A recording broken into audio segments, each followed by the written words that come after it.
Time for business. The screening of Central Bank Governor Godwin Emefiele has begun at the Senate.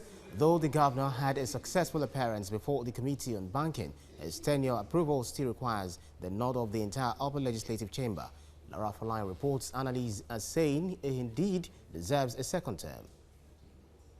Governor of the Central Bank of Nigeria appearing before the Senate Committee on Banking, Insurance and other financial institutions for screening.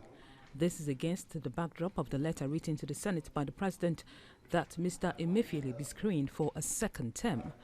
Questions asked Mr. Emefiele by the committee included his plans for increasing agricultural productivity as well as multiplicity of exchange rates.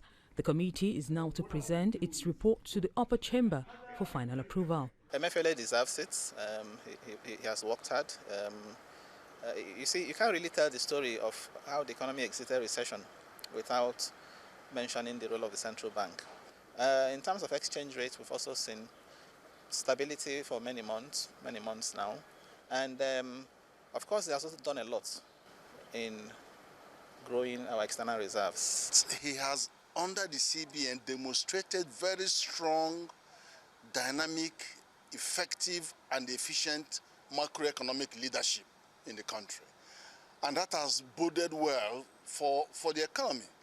Shortly after Mr. Emefiele's nomination, there were allegations of some mismanaged funds at the Apex Bank, for which the bank promptly refuted. Somebody made allegations, and the central bank, was swift to refute it, to say no, that the audio tape, if you're also listening to it, they were just selective things, and they came up to explain that those were things that were wrongly classified by external auditors. Central Bank has officially also come out, to say no, conversations were held.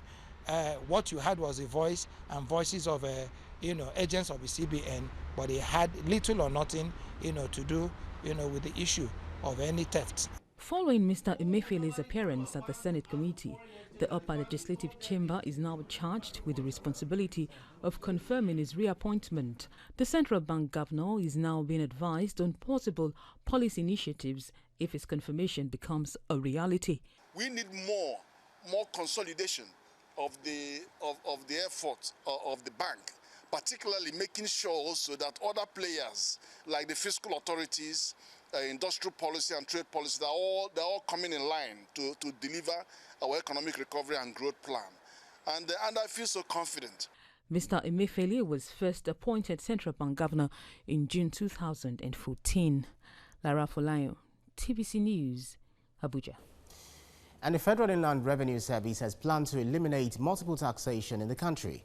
This was made known by the Executive Chairman, FRS Babatunde Fowler, at a tax seminar with the theme Tax Controversy and Dispute Resolution, organized by KPMG Nigeria in Lagos. Fowler said the service initiated the ongoing tax reform to sign a memorandum of understanding with the state internal revenue agencies to streamline tax payment. It says if you have businesses operating in more than one state, instead of having 5 state internal revenue services and FRS coming to check your books, you can do it at one stop. The FRS boss stated that the reasons for low tax collections is over-reliance on income from natural resources over the years. And the government of Wales has donated a fishery patrol vessel to tackle illegal and unregulated fishing activities across Liberia. This was disclosed by the Director General of National Fisheries and Aquaculture Authority, Emma Mete, at Glasgow. Glasgow said that Liberia has lost hugely to illegal fishing activities, which impacted negatively on the collection of revenue from the fishery sector. The arrival of fisheries patrol vessels from Wales will lead to increased revenue collection from the fisheries sector. And Kenya Revenue Authority has seized a shipment of smuggled ethanol declared as imported spaghetti at the Inland Container Depot in Nairobi. The consignment was intercepted by the KRA Customs and Border Control Unit.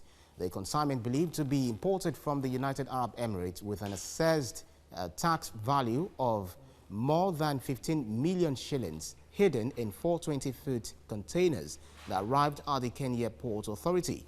The 57,600 liters of ethanol had been neatly filled in 288 drums before loading in the 4 shipping containers imported and marked with a total of 10,600 packages of spaghetti.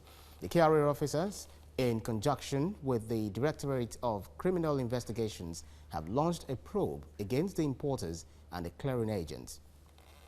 Now to oil prices, trade makes out the international market on Thursday as Saudi Arabia targets to become the world's largest oil trader. At the London market, the European Brent sells for $72 per barrel. For the OPEC basket, Brent dealers offer $70 per barrel.